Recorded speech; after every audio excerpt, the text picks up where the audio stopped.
창세기 45장 1절에서 15절 말씀. 자, 우리 같이 한 절씩 교도가 있습니다. 요셉이 시종하는 자들 앞에서 그 정을 억제하지 못하여 소리질러 모든 사람을 자기에게서 물러가라 하고 그 형제들에게 자기를 알리니 그때에 그와 함께한 다른 사람이 없었더라. 요셉이 큰 소리로 우니 애굽 사람에게 들리며 바로의 궁중에 들리더라. 요셉이 그 형들에게 이르되 나는 요셉이라. 내 아버지께서 아직 살아계시니까 형들이 그 앞에서 놀라서 대답하지 못하더라.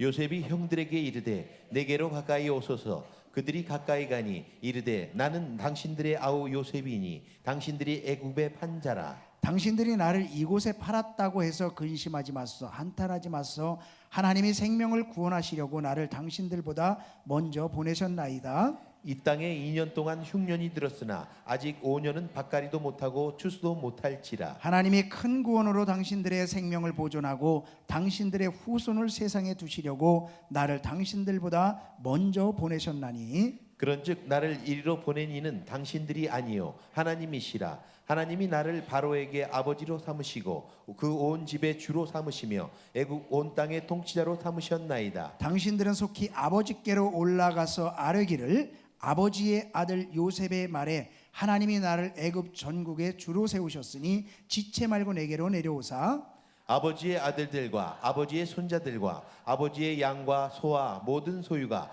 고센 땅에 머물며 나와 가깝게 하소서. 흉년이 아직 5해가 있으니 내가 거기서 아버지를 봉양하리이다. 아버지와 아버지의 가족과 아버지께 속한 모든 사람에게 부족함이 없도록 하겠나이다 하더라고 전하소서. 당신들의 눈과 내 아우 베냐민의 눈이 보는 바 당신들에게 이 말을 하는 것은 내 입이라. 당신들은 내가 애굽에서 누리는 영화와 당신들이 본 모든 것을 다 내 아버지께 아뢰고 속히 모시고 내려오소서 하매 자기 아우 베냐민의 목을 안고 우니 베냐민도 요셉의 목을 안고 우니라. 요셉이 또 형들과 입맞추며 안고 우니 형들이 그제서야 요셉과 말하니라. 아멘. 기도하겠습니다. 하나님, 이 시간에 하나님의 음성 가운데 귀를 기울이기를 원합니다. 영의 귀를 열어주시고 영의 눈을 열어주셔서 신령한 세계의 음성을 듣고 보는 귀한 은혜를 허락해 주시옵소서. 그래서 하나님께서 오늘도 저희들에게 깨닫게 하시기를 원하시는 그 말씀 안에 겸손히 우리가 무릎 꿇고 나가게 하시고 그 말씀이 삶의 능력으로 나타날 수 있도록 주님 축복해 주시옵소서. 예수님의 이름으로 기도하옵나이다. 아멘. 할렐루야. 계속해서 주일에 우리가 교회의 부흥 또 개인의 부흥을 꿈꾸면서 그 말씀을 나누고 있습니다. 지난주에는 우리가 부흥을 이루기 위해서는 준비하는 사람에게 그 부흥이 이루어진다라고 말씀을 나눴습니다. 오늘은 하나님의 섭리를 깨닫는 부흥, 같이 따라합니다. 하나님의 섭리를 깨닫는 부흥. 하나님의 섭리를 깨닫는 부흥. 여러분, 요셉이라는 사람은 정말 그의 인생이 너무너무 어렵고 힘든 상황 가운데 처해져 있었고 정말 개인의 믿음이 다 무너지고 정말 형제와 가정의 모든 상황이 다 무너지고 원수가 되어지고 하나님 앞에서도 자신의 인생이 원망과 분노로 가득 찰 수밖에 없고 자신의 인생이 끝날 수밖에 없는 그런 상황 속에서도 그는 부흥을 경험합니다. 어떻게 해요? 그의 믿음이 흔들리지 않는, 그래서 하나님 안에서 그 영혼이 부흥하는 그것을 경험하게 되고 자신들의 가정이 정말 그 굶주림과 어려움의 그 환난 속에서 가족이 살아나는 그러한 부흥이 일어나고 나중에는 그 70명이 애굽에서 200만이 넘는 엄청난 민족으로 이루어지는 그 부흥이 일어나게 되는데 그 부흥의 주인공이 누구였느냐? 요셉 한 사람 때문에 그 부흥이 일어났다는 거예요. 여러분, 저는 오늘 이 말씀을 통해서 우리 한 사람 한 사람이 이 요셉처럼 그런 부흥의 주인공이 되어서 우리의 영혼의 부흥이 일어나고 우리의 가정의 부흥이 일어나고 삶의 터전의 부흥이 일어나고 우리 교회의 부흥이 일어나기를 주의 이름으로 축원합니다. 여러분, 오늘 이 요셉이라는 사람은요, 야곱의 12아들 중에 11번째 아들이었어요. 그런데 그가 얼마나 아버지의 사랑을 받았던지 채색 옷을 따로 입고 지냈어요. 그만큼 많은 사랑을 받으면서 살았던 사람입니다. 그뿐만 아니라 하나님의 사랑을 얼마나 받았든지 하나님께서 특별히 이 요셉에게 꿈을 주시고 비전을 주셔서 정말 가족 중에 최고의 사람으로 세우시는 그런 은혜를 주셨습니다. 그러나 그의 인생을 보면요, 그야말로 비참한 운명 가운데 처하게 되고 마음의 상처를 안고 하나님을 원망하고 형들을 저주하면서 살 수밖에 없는 그런 형편 가운데 처하게 됩니다. 여러분, 17살 때 형들이 요셉을 팔았어요. 애굽의 노예로 돈을 받고. 여러분, 다른 사람이 파는 게 아니라 형제들이 미워해서 인신매매로 팔아버린 거예요. 여러분, 그런 상황이 있습니다. 그렇게 인신매매로 팔려가서 노예로 사는 그 삶 속에서 그 보디발의 아내, 그 주인의 아내가 유혹을 합니다. 그래서 정말 하나님 앞에 의롭게 살려고 간음하지 않고 그 자리를 뛰쳐나갔는데 오히려 억울하게도 감옥에 들어가는 그런 일을 당하게 됩니다. 하나님이 큰 꿈을 주셔서 뭔가 기대감이 있었지만 그 꿈이 이루어가는 기색은 없고 오히려 인생은 점점 꼬여져 가는 것이 요셉의 삶이었습니다. 여러분, 이 요셉의 삶을 보면서 누가 이 사람을 보고 하나님의 축복 가운데 하나님의 꿈을 이룰 수 있는 사람이라고 말할 수 있겠습니까? 여러분, 누가 이 사람을 보고 정말 인격이 온전히 만들어졌고 정말 괜찮은 사람이라고 말할 수가 있겠습니까? 이런 사람의 인생이라고 한다면요, 형들을 분명히 원망하고 복수의 칼을 가르면서 정말 찢어진 그 상처받은 그런 가슴으로 인생을 살아갈 거예요. 정말 하나님을 원망하고 하나님은 거짓 하나님이야, 하나님은 나에게 인생을 책임질 수 있는 그런 능력 있는 하나님이 아니야, 아마 믿음을 절어버리고 그는 살아가는 삶을 살았을 것입니다. 그런데 오늘의 모습을 보니까 요셉은요, 그 형들을 원망하지 않았어요. 하나님을 원망하지 않았어요. 그리고 끝까지 믿음을 지키며 정말 하나님이 주신 그 꿈, 하나님이 허락하신 그 부흥을 누리는 그런 삶을 살아가게 되더라는 것입니다. 무엇이 그를 그렇게 만들었을까? 무엇이 그를 흔들리지 않는 믿음 속에서 그 부흥을 경험하게 만들었을까? 저는 오늘 여러분들과 함께 그것을 생각해 보기를 원합니다. 여러분, 요셉은요, 기다렸던 사람입니다. 하루아침에 인생이 무너진 그가 축복을 생각할 수 있었을까? 아마 생각할 수 없었을 거예요. 그러나 요셉은 13년이라는 긴 세월을 어렵고 고통스러운 시간을 보내면서 축복된 그 부흥을 기다렸던 사람이에요. 그의 삶이 힘들었습니다. 억울했습니다. 분노로 가득한 삶이었습니다. 하지만 그 속에서 마침내 하나님께서 부흥을 주시고 축복을 주시는 그 국무총리의 자리에 애굽을 다스리는 최고의 높은 자리까지 세우시는 그 하나님의 그런 축복을 기다렸던 사람이었어요. 여러분, 무엇이 이 요셉을 기다리게 할 수 있었을까요? 그는요, 기대했던 사람입니다. 종으로 남의 나라에 팔려간 사람이에요. 그 사람이 무슨 내일을 기대할 수 있겠습니까? 여러분, 노예로 삶을 팔려가는 것은요, 인생이 끝난 인생입니다. 그런데 아무것도 기대할 수 없는 그는요, 그 고통의 삶 속에서도, 분노의 삶 속에서도, 억울의 삶 속에서도 오늘과 다른 내일을 기대했어요. 그래서 자신의 있는 삶 속에서 최선을 다하는 삶을 살아갑니다. 그래서 마침내 그 부흥을 경험하게 됩니다. 여러분, 무엇이 그를 최선을 다하면서 내일을 기대하며 삶을 살게 했을까요? 여러분, 요셉은요, 믿음을 지켰던 사람입니다. 축복은커녕 하나님 때문에 더 힘들어가는 자신의 인생을 보면서 믿음을 지킬 수 있었을까? 쉽지 않은 그런 일이었습니다. 그러나 요셉은 믿음을 지켰어요. 하나님 때문에 자신의 삶이 더 고통스럽고 어려워져 가고 억울한 일들이 생김에도 불구하고 그의 악한 환경과 유혹의 손길 가운데서도 하나님을 잊지 않고 악을 선으로 바꾸시는 그 하나님을 붙잡고 끝까지 믿음으로 지키면서 마침내의 부흥을 경험하게 됩니다. 여러분, 무엇이 요셉을 그렇게 믿음으로 끝까지 지키게 할 수 있었을까요? 무엇이 그를 최선을 다하며 정말 내일을 기대하는 삶을 살게 할 수 있었을까요? 무엇이 그를 기다리게 하며 무엇이 흔들리지 않는 믿음 속에서 그 부흥의 주인공으로 우뚝 설 수 있게 할 수 있었을까요? 그것은 요셉은요, 자신을 향하신 하나님의 섭리, 하나님의 분명한 뜻을 알고 깨닫고 살았기 때문에 그는 기다릴 수 있었고, 그는 기대할 수 있었고, 그는 어떤 상황 가운데도 흔들리지 않는 믿음으로 마침내 하나님께서 주시는 그 부흥을 경험할 수 있게 된 줄로 믿습니다. 저는 우리 한 사람 한 사람이요, 그런 부흥의 주인공이 되기를 원합니다. 나 한 사람이 정말 하나님의 섭리를 깨닫고 내 영혼을 지키고 내 믿음을 지키고 그래서 내 가정을 지키고 내 삶에 정말 축복의 통로를 열어놓고 우리 교회 부흥의 주역이 되어서 나를 통해서 하나님의 부흥이 마침내 이루어지는 그런 주인공이 다 될 수 있기를 주의 이름으로 축원합니다. 여러분, 오늘 창세기 45장 7절에서 8절 말씀을 같이 한번 읽어보겠습니다. 시작. 하나님이 큰 구원으로 당신들의 생명을 보존하고 당신들의 후손을 세상에 두시려고 나를 당신들보다 먼저 보내셨나니 그런즉 나를 이리로 보낸 이는 당신들이 아니요 하나님이시라. 하나님이 나를 바로에게 아버지로 삼으시고 그 온 집의 주로 삼으시며 애굽 온 땅의 통치자로 삼으셨나이다. 아멘.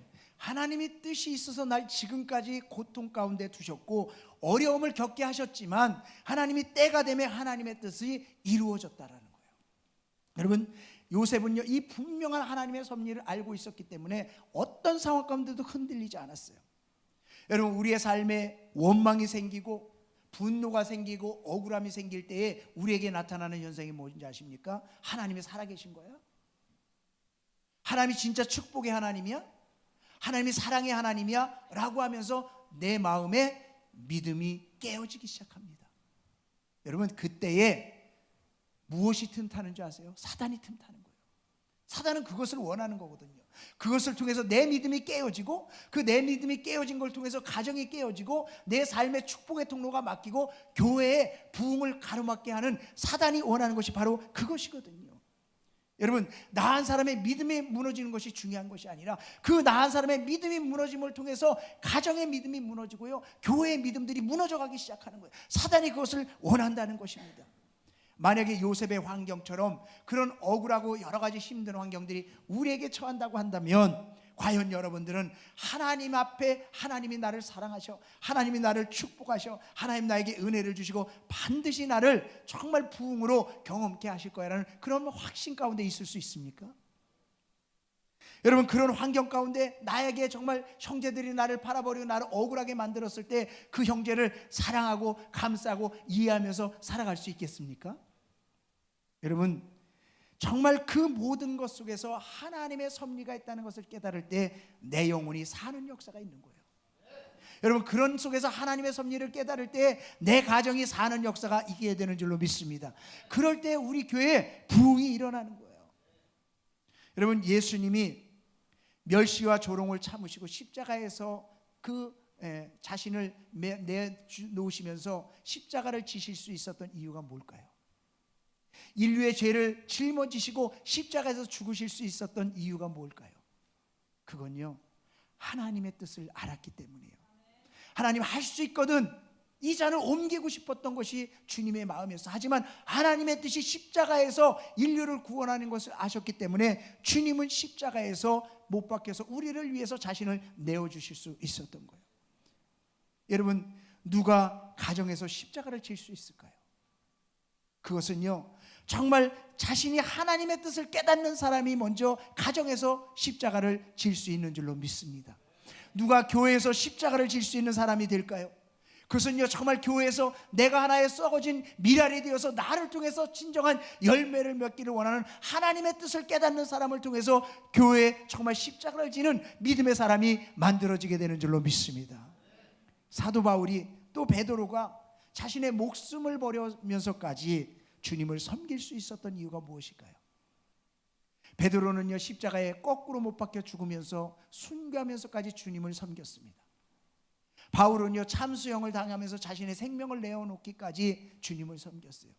그들이 그렇게 인생을 드리면서 자신의 생명을 드리면서 주님을 섬겼던 이유는요, 자신을 향한 하나님의 뜻을 알았어요. 내 인생의 삶이 어떻게 가야 하는지, 무엇을 위해서 살아야 하는지 그것을 알았던 사람이었어요. 그러니까 어떤 상황 가운데서 흔들리지 않고 두려워하지 않고 자신의 생명을 드리면서 주님 앞에 귀한 섬김을 살아갈 수 있었다라는 거예요. 여러분, 누가 헌신할 수 있습니까? 누가 진정으로 헌신하며 교회를 섬길 수 있습니까? 그것은요, 주님이 나를 향하신 뜻을 깨닫는 사람이 주님 앞에 헌신하며 섬김의 삶을 살아갈 수 있게 되는 줄로 믿습니다.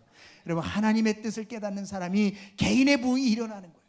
하나님의 섭리 가운데 그 뜻을 깨닫는 사람의 가정의 부흥이 일어나고요, 삶의 축복의 통로가 열려서 삶의 부흥이 일어나고요, 교회의 부흥을 일으키는 주역이 되게 될 줄로 믿습니다. 그런 사람은 근심하거나 한탄하지 않아요. 하나님의 섭리를 깨닫는 사람은 근심하거나 한탄하지 않습니다. 오늘 5절 말씀을 같이 한번 읽어보겠습니다. 5절 말씀을 보니까 같이 읽습니다. 시작. 당신들이 나를 이곳에 팔았다고 해서 근심하지 마소서, 한탄하지 마소서. 하나님이 생명을 구원하시려고 나를 당신들보다 먼저 보내셨나이다. 아멘. 형들이 요셉을 판 것은 자기들이 계획해서 그렇게 된 것이 아니라 하나님께서 그렇게 하신 것이래요. 이제 7년 흉년이 있을 것을 하나님께서 아셔서 나를, 요셉 자신을 굶어 죽지 않게 하기 위해서 형들을 통해서 미리 애굽에 보내셨고, 또 70명이나 되는 가족들을 그 정말 가문 가운데, 7년 가문 가운데 보존하고 살리고 정말 먹이고 정말 입히고 정말 그 삶을 축복하기 위해서 요셉을 미리 먼저 보내셨고, 또 그 민족을 이루기 위해서 그 요셉을 먼저 보내셨다는 거예요. 그래서 당신들이 나를 미워한 것이 당신들이 그렇게 한 게 아니라 하나님이 하셨다는 거예요. 그래서 나는 당신들을 미워하지 않는다는 거예요. 여러분, 하나님의 뜻을 아는 사람은요, 어떤 일을 당해도 근심하거나 한탄하지 않습니다. 이 말은 바꿔서 얘기하면요, 정말 하나님의 뜻을 아는 사람은요, 다른 사람을 탓하지 않아요. 여러분, 자기 자신이 스스로 무너지는 게 뭔지 아십니까? 내 스스로를 탓해요. 난 왜 이거밖에 안 돼? 난 왜 이거밖에 안 되는 사람이야? 난 왜 이 모양이야? 그렇게 자기를 탓하면요, 자기의 믿음이 망가지고 자기 영혼이 망가집니다. 그런 사람은요, 개인의 부흥이 일어나지 않습니다. 지금은 비록 내가 이렇게 연약하지만, 그래서 내가 실수도 하고 부족하지만 하나님이 반드시 나를 회복시키실 거야. 나를 통해서 하나님의 큰 영광이 드러날 거야. 하나님이 뭔가 이유가 있을 거야. 그리고 하나님 앞에 그 문제를 가지고 나아가는 사람을 통해서 하나님의 축복의 통로가 열리게 될 줄로 믿습니다. 그럴 때 내 영혼의 부흥이 일어나는 거예요. 우리의 가정에서도 정말 다른 사람을 탓하는 것이 아니라 정말 그것을 가지고 하나님 앞에 나아가는 사람을 통해서 부흥이 일어나는 거예요. 여러분, 교회에서도 누구를 탓하는 것이 아니라 정말 그 모든 일들을 통해서 하나님이 하실 것을 바라볼 때에 부흥이 일어나는 것이거든요. 요셉의 경우를 보면요, 원망하거나 짜증하거나 비관했다라는 이야기가 없어요. 형들한테 팔려갔을 때도, 종살이를 할 때도, 또 보디발의 아내의 유혹을 피해서 갔을 때에도, 그래서 억울하게 감옥에 갔을 때도 그는 원망하거나 짜증하거나 비관을 하지 않습니다. 여러분, 언제나 맡은 일에 충성하는 요셉을 봐, 언제나 그런 상황 가운데서 최선을 다하는 요셉을 바라봅니다. 내 신세가 이거밖에 안 되나 슬퍼하거나 한탄하지 않는 그런 요셉을 바라보면서 하나님이 하시는 일로 믿었기에 순종하고 하나님의 하시는 섭리를 깨달았기 때문에 묵묵히 내일을 기대하고 정말 하나님의 부흥을 소망하면서 승리한 줄로 믿습니다. 여러분, 우리가 부흥을 가로막고 있는 원인을 한번 가만히 생각해 보십시오. 내 삶의 진정 부흥을 가로막고 있는 원인이 뭘까? 여러분, 내가 원망하고 시기하고 마음에 정말 분노로 가득 차 있다고 한다면 그 안에 성령의 임재가 있을까요? 내가 정말 하나님 왜 내 인생에 이런 일들을 허락하십니까? 라고 원망이 가득 차 있다고 한다면 성령의 기름 부심이 그 안에 일어날 수 있냐는 거예요. 그런 마음이 내가 하나님 앞에 나가서 기도할 때 하늘문이 열리는 그런 축복의 통로가 열리는 그런 기도가 될 수 있냐는 거예요. 내 믿음을 갉아먹게 되어져요. 내 영혼의 부흥이 일어날 수 없습니다. 여러분, 서로에게 정말 원망하고 시기하고 분노하는 그런 가정에 축복의 통로가 열릴 수 있습니까? 하나님의 은혜가 임할 수 있습니까? 임할 수 없는 거예요. 여러분, 교회에 정말 서로가 미워해요, 분노해요, 그리고 네 탓이라고 얘기합니다. 그러는 속에서 하나님의 은혜와 하나님의 축복이 임할 수 있겠습니까? 여러분, 부흥을 가로막고 있는 원인은요, 다른 것 아니에요. 네 탓이라고 생각하는 그 작은 것 하나가 결국은 정말 우리의 영혼에, 우리의 가정에, 우리의 교회에 부흥을 가로막고 있는 원인일 수 있다라는 거예요. 여러분, 사도 바울은요, 어둠 캄캄한 감옥에서 하나님의 오묘한 섭리를 깨닫게 되어집니다. 여러분, 빌립보서 1장 12절 말씀 한번 같이 볼까요? 자, 시작. 형제들아, 내가 당한 일이 도리어 복음 전파의 진전이 된 줄을 너희가 알기를 원하노라. 아멘. 지금 이 사도 바울은 빌립보 교회를 향해서 이렇게 얘기하는 거예요. 내가 당한 일, 지금 감옥에 갇혀 있는 거거든요. 사도 바울은 당대 최고의 복음 전포자 아닙니까? 최고의 능력자 아닙니까? 그런데 이 사람이 갇혀 있어요. 그랬더니 같은 그리스도인인데 사도 바울이 나타나니까 자신들이 위축된 거예요. 자신들이 그전에는 좀 떵떵거리고 복음도 전하고 뭔가 주의 일을 한다고 생각했는데 사도 바울이 나타나니까 위축돼 있었어요. 그런데 사도 바울이 감옥에 갇혔네.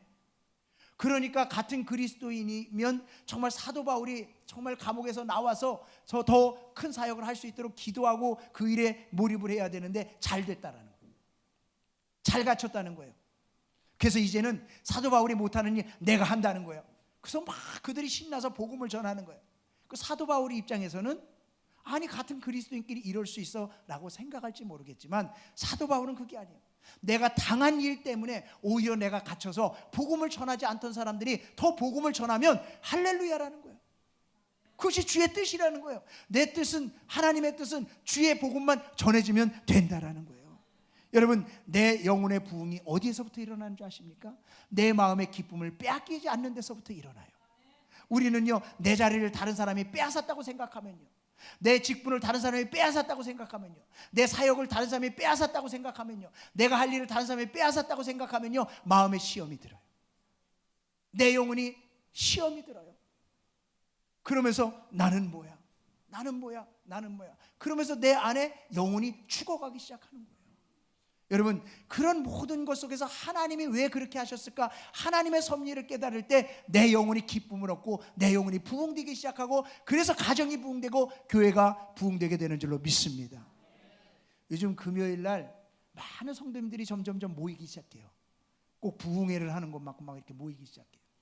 근데 다른 것이 아니라 정말 많은 성도님들이 와서 기도하는 시간을 드렸어요. 개인이 1대1로 하나님을 만나는 그 시간을 통해서 영적인 부흥이 일어나고 있어요. 근데 또 하나의 이유는 뭐냐면, 저는 말씀만 간단히 전하고 정말 찬양과 기도를 김영신 목사님께 다 부탁을 드렸어요. 왜냐하면 김영신 목사님이 그쪽에 은사가 있으시고 훨씬 잘하시거든요. 그래서 저는 김영신 목사님한테 그 모든 것을 맡겼어요. 근데 너무너무 은혜스럽게 그 속에서 하나님의 역사를 경험하는 거예요. 만약에 제가 담임 목사인데 김영식 목사님이 그렇게 막 성도님들에게 은혜를 끼치고, 그래서 김영식 목사의 인기가 막 올라가. 그래서 내 기분이 안 좋아. 그럼 내 영혼이 어떻겠습니까? 내 영혼이 시험되는 거예요. 그러면 김영식 목사님을 볼 때마다 제 마음에 무슨 생각이 들까요? 괜히 시켰어, 괜히 시켰어. 어떻게 하면 다음에 못하게 할까? 여러분, 그러면 교회 부흥이 있겠어요? 내가 못하면 더 잘할 수 있는 사람을 세워주는 거예요. 나보다 더 잘할 수 있는 사람이 있다면 그 자리를 맡기는 거예요. 그럴 때 진정한 부흥이 일어나는 거예요. 여러분, 우리 교회에는 목장이 있고 부서가 있고 또 주방에서 일하고 또 주차장에서 일하고 찬양대로 일하고 여러 가지 속에서 섬깁니다. 근데 다 목자를 하고 싶어요. 다. 그래서 안 됩니다. 우리 교회는 목자가 이만큼밖에 숫자가 안 되니까 목자를 할 수 없습니다. 만약에 내가 목자를 하고 싶은데 목자를 할 수 없다고 해서 시험이 든다고 한다면요, 그럼요, 누가 목자를 해야 되고 누가 또 부서를 맡아야 되고 누가 또 부엌 봉사를 해야 되고, 다 자기가 하고 싶은 것만 주장한다고 한다면요, 교회 부흥은 일어날 수 없어요. 그러면요, 그냥 담임 목사님이 주차장 봉사해야 돼요. 왜? 아무도 하기 싫어하니까. 여러분, 우리는 정말 자기에게 은사 있는 것을 찾고요, 자기에게 은사 있는 것보다 더 잘하는 사람이 있으면 그 사람에게 그 자리를 맡겨주고 자기가 양보하는 그런 모습이 우리 안에 일어날 때 개인의 영혼이 부흥을 얻는 거예요. 그리고 교회가 부흥을 얻고 그럴 때 힘있게 살아나게 되는 줄로 믿습니다. 여러분, 정말 우리의 삶 가운데 교회가 잘 되고 내가 잘 되고 내가 하는 일이 잘 되는 것은 다른 것이 아니라, 정말 나보다 다른 사람이 하나님의 뜻 안에 있는 것을 깨닫기 시작하면서 그 사람을 세워줄 때에 하나님의 역사가 일어나게 되는 줄로 믿습니다. 여러분, 하나님은요, 저와 여러분의 삶 가운데 개입하고 계세요. 내 인생이 지금 힘들고 어려운 상황 가운데 있는 것 같아도요, 하나님은 우리를 절대 버려두지 않고 계신 줄로 믿습니다. 하나님은 우리 교회 가운데 하나님께서 우리의 인생을 이끌어 가시고 우리 교회를 만들어 가고 계신 줄로 믿습니다. 그 안에서 우리가 하나님의 뜻을 깨닫고 하나님의 섭리를 깨달을 때 우리는 기대할 수 있는 거예요. 그리고 그 기대 가운데 최선을 다하면서 부흥을 꿈꾸며 마침내 부흥을 경험하게 될 줄로 믿습니다. 여러분, 하나님의 섭리를 깨닫는 사람은요, 어떤 악한 행위 속에서도요 미워하지 않아요. 여러분, 오늘 8절 말씀을 같이 보겠습니다. 8절 말씀을 봅니다. 같이 읽습니다. 시작. 그런즉 나를 이리로 보낸 이는 당신들이 아니요 하나님이시라. 하나님이 나를 바로에게 아버지로 삼으시고 그 온 집의 주로 삼으시며 애굽 온 땅의 통치자로 삼으셨나이다. 여러분, 요셉은 지금 자기를 미워하고 죽이려고 하였던, 그래서 팔아버렸던 형들을 향해서 이렇게 말하고 있는 거예요. 요셉은 형들이 자기에게 악을 행한 것, 그 자기가 미워서가 아니라 하나님께서 계획을 가지고 계셔서 그렇게 했다라고 이야기하고 있습니다. 쉽게 표현하면 이거예요. 형들이 나를 미워서 판 게 아니라 내가 형들이 나를 미워서 팔은 그것 때문에 내가 이렇게 잘 됐어. 보디발의 아내도 분명히 만났을 거예요. 근데 보디발의 아내를 향해서 당신이 나를 그때 그렇게 미워해서 억울한 누명을 써서 내가 감옥에 갔기 때문에 지금 오늘날에 내가 있을 수 있게 되었어. 형들 때문에 내가 이 자리에 있게 되었고 정말 당신 때문에 내가 이 자리에 있게 되었어. 바로 요셉은 그렇게 말하는 거거든요. 여러분, 하나님께서 하신 것을 아는 사람은 결코 누구를 미워하거나 그리고 복수하지 않습니다. 오히려 더 잘되게 하려는 하나님의 계획을 알기 때문에 더 그 사람을 축복하게 될 줄로 믿습니다. 여러분, 다윗이요, 자기 아들 압살롬의 반란을 통해서 궁에서 쫓겨납니다. 그래서 그렇게 쫓겨나갈 때에 시므이라는 사람이 따라오면서 다윗을 향해서 돌을 던지면서 말을 합니다. 막 비웃고 조롱하면서 이야기를 하니까 다윗의 옆에 있던 아비새 장군이 이렇게 말합니다. 자, 사무엘하 16장 9절 한번 같이 읽습니다. 시작. 수르야의 아들 아비새가 왕께 여짜오되 이 죽은 개가 어찌 내 주왕을 저주하리이까. 청하건대 내가 건너가서 그의 머리를 베게 하소서 하니. 네, 옆에 있던 아비새 장군이 가서 목을 베어 오겠다는 거예요. 명령만 하라는 거예요. 그렇게 할 수 있는 충분한 환경이에요. 그런데 거기에 대해서 다윗이 이렇게 말합니다. 자, 10절 같이 읽습니다. 시작. 왕이 이르되 수르야의 아들들아 내가 너희와 무슨 상관이 있느냐. 그가 저주하는 것은 여호와께서 그에게 다윗을 저주하라 하심이니 내가 어찌 그리하였느냐 할 자가 누구겠느냐 하고. 아멘. 그러니까 당장 그 사람을 정말 목을 벨 수도 있고 당장 끌어올 수도 있고 여러 가지 할 일을 할 수 있음에도 불구하고 다윗은 뭐라고 얘기하냐면 저 사람을 통해서 하나님이 욕을 하게 하시는 것, 하나님이 그것도 허락하시지 않으면 그렇게 할 수 없다는 거예요. 그거 그냥 두라는 거예요. 하나님이 하시는 일이라는 거예요. 왜요? 하나님의 섭리를 깨달은 사람은 그렇게 행동하는 거예요. 여러분, 누가 내게 뭐라고 말하면 시험이 들어요. 내가 시험이 들을 때 내 영혼이 무너지기 시작하는 거예요. 그러면요, 진짜 교회가 힘들어지기 시작하는 거예요. 그러면 자신이요, 교회도 오고 싶지도 않아요. 그 사람 보고 싶지도 않아요. 그 사람이 미워서요, 분노가 막 내 안에 일어나요. 그러면요, 내 영혼이요, 점점 죽어가는 거거든요. 그런데 저 사람이 나에게 그런 얘기했을 때는 하나님이 무슨 뜻이 있겠지. 저 사람이 그렇게 행동했을 때는 하나님의 무슨 뜻이 있겠지. 저 사람이 그렇게 했을 때는 하나님의 무슨 뜻이 있겠지. 이런 정말 하나님의 뜻을 깨닫고 하나님의 뜻을 바라보는 사람을 통해서 부흥이 일어나게 되는 줄로 믿습니다. 이런 다윗에게 부흥이 있었고요, 이런 요셉에게 부흥이 일어났다는 거예요. 여러분, 우리가 정말 교회 안에서도 마찬가지 아닙니까? 우리가 어떤 일을 행할 때에 정말 무슨 하나님의 뜻이 있겠지, 무슨 하나님의 뜻이 있겠지, 이것을 깨달으려고 노력하고 이것을 붙잡고 믿음으로 살아가는 사람에게 큰 부흥의 역사가 있게 될 줄로 믿습니다. 여러분, 우리가요, 가정에서도 마찬가지예요. 가정에서도 행복한 삶을 다 꿈꾸기를 원하는데, 아유, 내가 어쩌다 이 왼수를 만나서 이런 고생을 하나. 그래서 내 옆에 만난 배우자를 원망하기 시작하고 그렇게 불평하고 후회하기 시작하면요, 그 가정의 부흥은 깨지기 시작하는 거예요. 아, 내가 어쩌다 이런 부모를 만나서 이렇게 고생을 하나. 나보다 더 좋은 부모를 만났으면 나도 이렇게 행복하고 좀 잘 나가는 그런 인생을 살 텐데. 그래서 부모를 원망하고 그렇게 살아가면 그 가정은 힘든 삶을 살아갈 수밖에 없고 그 가정에 부흥은 일어날 수 없어요. 그런데요, 정말 부족하지만 당신이 있어서 고마워. 그래서 당신이 있어서 우리 가정이 이 정도까지 될 수 있었던 거야. 그렇게 손을 잡고 고마워할 때 그 가정의 부흥은 일어나는 거예요. 그래도 우리 부모가 있었기 때문에 내가 이만큼이라도 공부하고 이만큼이라도 살아올 수 있었어. 내가 오늘의 정말 이 자리에 있기까지는 부모의 노력과 도움이 없이는 내가 이 자리에 있을 수 없었지. 그러면서 부모님한테 감사의 편지라도 쓰고 감사의 문자라도 보내고 감사한 마음으로 표현할 때 그 가정에 부흥은 일어나게 되는 줄로 믿습니다. 여러분, 교회에서도요, 야, 저 사람만 없으면 우리 교회에 부흥이 일어날 텐데, 여러분, 이러면요 교회 부흥은요 절대 일어나지 않아요. 그래도 그 사람이 있어서 감사한 거예요. 그 사람이 있어서 감사한 거예요. 여러분, 우리가 뭔가를 하려고 하다 보면요, 한 사람이 있고 화합이 안 되는 사람이 있거든요. 그러면 저 사람만 없으면 진짜 좋을 텐데. 그런데요, 그 사람이 있어야 부흥이 일어나는 거예요.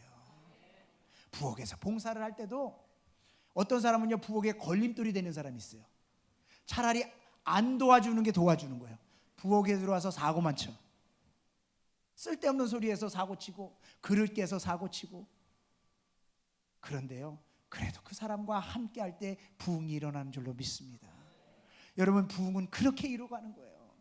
부흥은 그렇게 이루어가는 거예요. 내가 정죄하고 비판하고 판단하는 것이 아니라 그래도 있어줘서 고마워, 그래도 함께 해줘서 고마워, 그래도 우리가 같이 할 수 있으니까 고마워. 그럴 때에 우리 가운데 부흥이 일어나게 될 줄로 믿습니다. 그런 속에서 우리의 영혼의 부흥이 일어나고요, 우리 가정의 부흥이 일어나고 교회의 부흥이 일어나는 거거든요. 그 속에서 우리가 깨닫는 것이 뭐냐면 사명이에요. 사명. 하나님의 뜻을 아는 사람은 여기까지 이렇게 함께하며 여기까지 인도하시는 하나님의 뜻 안에서 사명을 발견하거든요.